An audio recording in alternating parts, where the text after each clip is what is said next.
Jo. Hele, tak, počkej.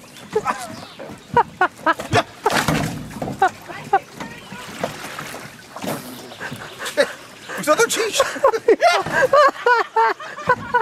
Přátelé, úžasná věc. Jsou lodičky. Už to točíš?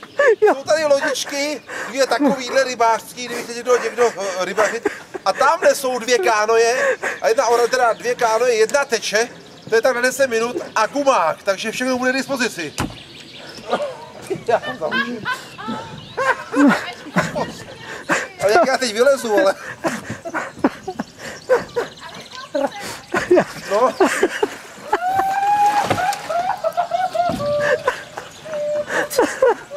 Ty vos. No tak, co bych neudělal pro film.